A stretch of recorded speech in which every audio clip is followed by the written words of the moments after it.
What's going on, guys? Today we've got to talk about this article that was just released on Reason, and it's about Jeffrey Epstein's emails with the former Prime Minister of Israel. And it's specifically about his connections and interest in getting involved in the surveillance industry. Perfect for this channel. I don't really talk much about Epstein on this channel because it's really not related, but today it just happens to certainly be related. So let's take a look at some of these emails, and one of them even talks about how civil unrest in a certain country benefits the surveillance industry, and it really calls into question some of the situations out there on the ground around the world, and really, do you really want these kinds of industries to benefit off civil unrest? Do you really want to incentivize profit over civil unrest? I don't think that leads to a good society at all. So apparently he was very much interested in partnering, according to this, with former Israeli Prime Minister Ehud Barak, who I've talked about in the past, actually had a company that he was also involved in called Toka, which interestingly enough, Toka was actually created to help nation states actually hack into cameras in order to cover for operations. So they could actually hack into cameras, according to Toka, and they would be able to change the footage. It's funny, it just reminds me of the fact that they're missing tape from, Epstein's jail for a full minute at one period. Not to say they were related at all, but it just reminded me of that. But let's get into this. So apparently a lot of Homeland Security interest, a lot of this. And you know what I think when I think about this? I say, you know what? If you were up to something like this guy might have been, where's the best place to be? If you know that the surveillance industry is going to be watching all kinds of things, would it not make sense if you were up to something, hypothetically, to actually get involved in funding and creating these industries? Just a thought. Now, when we go through this, we can see that there's actually a bigger connection than I realized with Peter Thiel. You know, the Palantir guy. And apparently he had investments with Epstein. And in fact, Epstein's remaining investments are actually mostly benefiting from some of the ventures with Peter Thiel. Interesting. Now, here's another interesting thing. You know, Peter Thiel's very influential in the current administration. You know who else is? Epstein's 20-year neighbor, the Commerce Secretary. That's right, Howard Lutnick was actually a neighbor of Epstein's for about 20 years, according to several mainstream articles. So this is just a really great article. It goes into it, and apparently these emails were leaked on distributed denial of secrets, and many consider this the successor to WikiLeaks, given all of the stuff that happened with Julian Assange and his trials and tribulations. It seems that distributed denial of secrets is the modern day WikiLeaks. So if you have an interest in seeing these emails for yourself, I'm going to show some on the screen, but we're also, if you want to get into all of them, you can go ahead and check out distributed denial of secrets. Now, apparently the contents came from Handala, which is a hacker group that is known for their support of the Palestinian cause. And who really knows who's behind that? I mean, it could be a nation state, it could be individuals, but they got into, a former Israeli prime minister's email, which obviously this is someone who takes security very seriously. And this very same former prime minister was seen visiting Jeffrey's house in New York. You know, the house that was given to him, over $55 million home in New York City, that was given to him by the person who ran Victoria's Secret for just $1. And apparently he bragged, according to witnesses, that he got it for just $1. And he apparently ran the investment fund for that Victoria's Secret guy. Anyways, interesting connections here. And one of them is really strange. They talk about his bizarre projects, how he had this ranch in, it was called Zorro Ranch, and he actually had one where he wanted to identify a mysterious particle that might trigger the feeling that someone is watching you.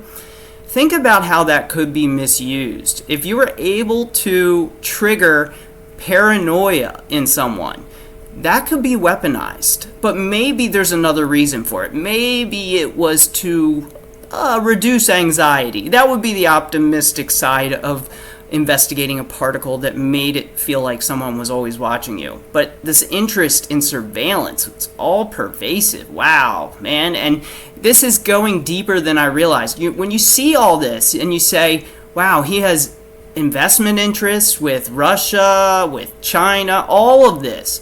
How much loyalty is there to a country when it seems that most of your interests seem to coincide with your investments? You just have to wonder about this. And apparently it had to do with Unit 8200. These emails really are quite revealing. So I encourage exploring it on your own, but we're going to also talk about what's on this particular article. It just came out yesterday. So apparently, according to the article, Epstein invited Ehud Barak, former Israeli prime minister, to come to a meeting with Peter Thiel. So apparently it sounded like they had several meetings, Peter Thiel, Epstein, and also Ehud Barak later on. So here's an email from Ehud Barak to Jeffrey saying, Peter would be very interesting. So Jeffrey's trying to talk Ehud Barak into a meeting with Peter Thiel. And if you're not familiar, Peter Thiel is a major investor in Palantir, along with the other figures I've covered in the past. And Peter Thiel also has a really big, I would say he's probably the most influential person, along with Elon, his old business partner. Peter Thiel and Elon started PayPal together. And now it seems they're more interested in surveillance and AI, which AI, as Meredith Whittaker of Signal said, it is fundamentally a surveillance technology. So here's Jeffrey writing, I have Peter Thiel on the 19th in New York, if you would like, as well as the former president of the Maldives. It sounds like these are people that are just interested in enriching themselves to the detriment of possible national interests. At least that's my take on it. And then we go through and we see later on, Ehud writes to him, we're going to meet him for dinner tomorrow. He asked to bring another person with him. I don't know who or why. I met him once in Davos. Probably doesn't even recall it. Seems in reference to Peter Thiel as well. And they talk about how it's a first date. So it sounds like Epstein knew Peter Thiel better, and he seemed to be kind of close with him as he invested several $1 million in his fund. And this was a fund that was involved in surveillance. This is the industry. And I am always suspicious of this because, why would you want to be the person in charge of all the surveillance? And especially if you're someone like Jeffrey. It really calls into question people involved in that industry. But that's just one way to look at it. And apparently they're saying he was going to talk about geopolitics. That's a big interest of his. So, the international relations, all of that stuff. And Ehud, I googled Peter, and then it seems to be very interesting. Smart and active character indeed. Much like that 60 Minutes interview. So, February 2016, Epstein pitched Reporty to Valar Ventures, which is a fund that was co-founded by Peter and close partners. And they wanted to hear more about another surveillance thing called Reporty, which is another emergency-related surveillance venture. And this is Andrew McCormick, who was involved in one of these surveillance companies and was writing to the Prime Minister, former Prime Minister, that we'd love to hear more about Reporty. So it's all about these interests that coincide together with their mutual interest in the surveillance industry. Very interesting stuff, especially given that Ehud Barak has that company interest in hacking into surveillance cameras, changing the footage according to a Times of Israel article on Toka. I do recommend looking that up. Very interesting stuff. So we're just running through this article today, checking it out. So after the meeting with the Reporty team, sounds like McCormick rejected the proposal, and they wanted to wait to find out how it turned out. According to this, is what it sounds like.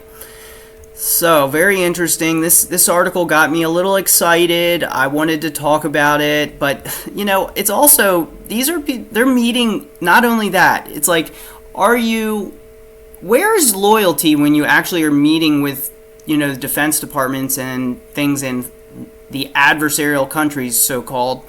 And apparently they met with one of Putin's people, Russian Deputy Minister of Economic Development, Sergei Belanikov, who then invited Barak to attend the St. Petersburg International Economic Forum. It does sound like business interests are the true loyalty and top priority in a lot of this.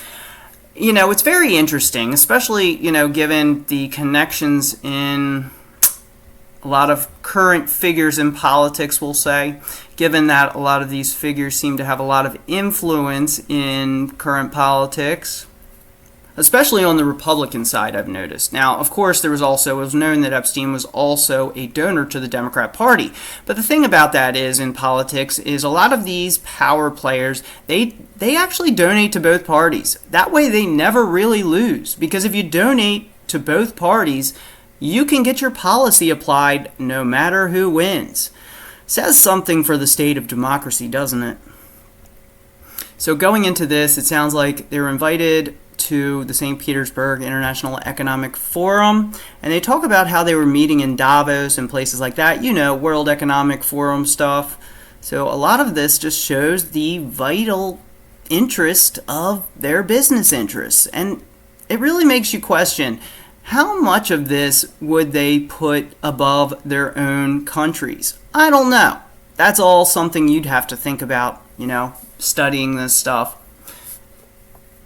But it seems to go above it. And we're going to go into this more.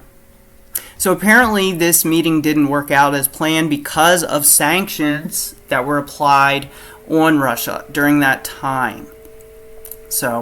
And it even talks about the U.S. Treasury had files on Epstein's transactions at a Russian bank that added up to hundreds of millions of dollars. So these are people that are playing around, moving money between so-called adversarial countries. I guess they're not adversarial to them, but adversarial to places where they hold citizenship. Interesting dynamic going on here. And Barack kept Epstein abreast of this contact with Russian businessmen. Now, what's interesting about this is Epstein was kind of behind the scenes. They knew about his charges, so what happened was, according to this article, Barack was kind of the front man in a way for these investments. Epstein kind of had some dirt on his name, so of course Barack seemed to handle a lot of this stuff, but Epstein had a big interest in it. And I really want to know more about that New Mexico study they were doing on a particle that made people feel like they're being watched. What kind of use would you have for that? Was it to reverse it, to fight anxiety, or was it to instill it, to weaponize this particle? Very interesting, very, very interesting to me. I will leave a link to this in the description so you can read it for yourself. Now, he also asked Epstein what he thought about something called Fifth Dimension, another intelligence company backed by the Russians. Now, the pitch showed a massive scale of data from various feeds that would allow it, so essentially they could take feeds from sensors and cameras. This is just me hypothesizing based on the paragraph here. It sounds like many feeds would turn into actionable intelligence, so it would probably use AI and things like that to actually help track. They even talk about how they can use this to track individual people across areas. This is the kind of world they're building with their investments, and really, when you think about it, the world is built by investments today. It's not the world of old where things were supply and demand, where things were organic, where it really was more so about trade and things like that. Today, technology has changed the game. It has blurred the line of nation-state, and it has created almost a state within a state, which is this of these mass surveillance and various investment hedge funds, things like that. They truly are almost their own nations when you think about the concept of them working with so-called adversaries. Maybe this is more an Israeli thing than a U.S. thing, because I know the U.S. considers Russia an adversary, but Israel, not so much. I mean, Netanyahu has a lot of meetings with Putin. Seems to be very close with him.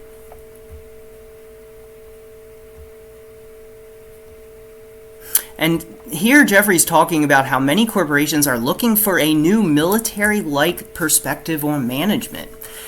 I don't know what to think about that. In the past, they were only focused on the stockholders, as they say, and to maximize profits. Now, they're focused on all kinds of things. The stakeholders, the community, the employees, the suppliers. A much more military point of view. So they're so excited about this surveillance investment stuff to the point where they're working with U.S. adversaries, at least according to the State Department. Very much. Jeffrey's very excited here to share his experiences with some very large corporations. Interesting. A formalized hierarchy, which is kind of what I think he means by the whole military aspect of corporate interests.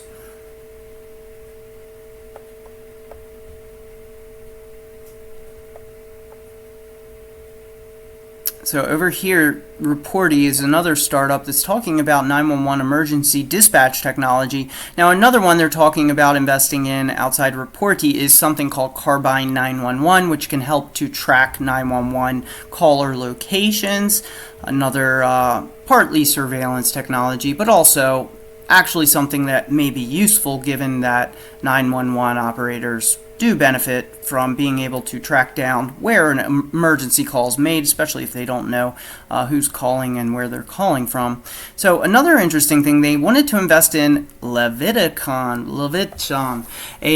I probably didn't say that right, oh well, electromagnetic imaging startup. Now this is something that is much like the scanners, the body scanners at the airport, but what they want to do, according to this, is they actually want to be able to search bodies in crowds. Imagine this, and they talk about this in public areas. I'm not really a fan of that kind of thing. Can you imagine getting an outline of your nude body, which a lot of these types of systems do? They actually create a nude outline because the millimeter waves don't pass through the skin, so of course it outlines your naked body. Of course they're saying it's to look for weapons, but man, talk about a privacy invasion. And one of these, I actually covered this years ago with a company called Liberty Defense. Don't you love the dystopian names where they have to put liberty or freedom in the name? Always question that when you see it, especially when in regards to security and surveillance. So apparently they're talking about how it's like sci-fi like achievements, and they're experts in radar. So yes, they want to be able to search people in public.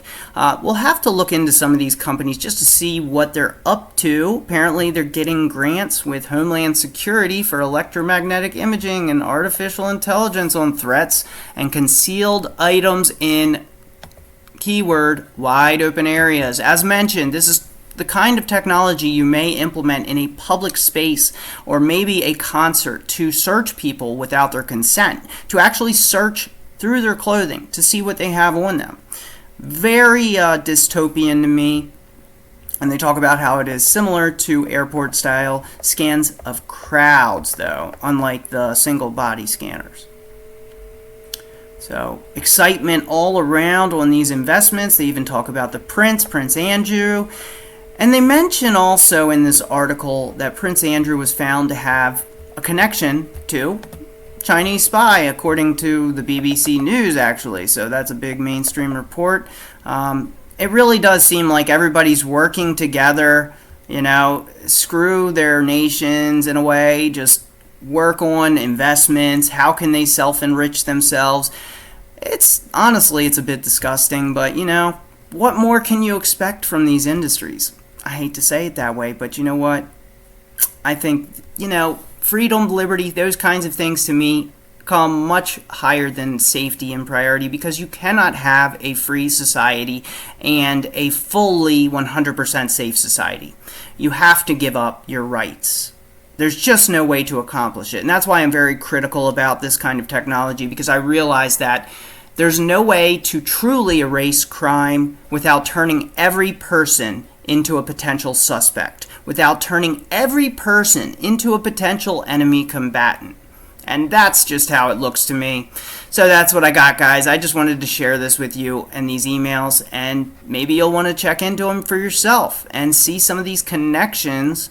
Very interesting how close he appeared to be with Peter Thiel, and maybe it's no mystery that those files weren't truly released. I don't know, though. There's no evidence of him being in them, but just something to think about. Let me know your thoughts in the comments, guys. If you want to support this, go to bmc.link/politictech. Make sure to share the video and help spread this information. And I appreciate all your comments. They help push the video out, and your likes. And make sure to subscribe so you don't miss anything. And I'll be back later with more on how to protect your security and privacy.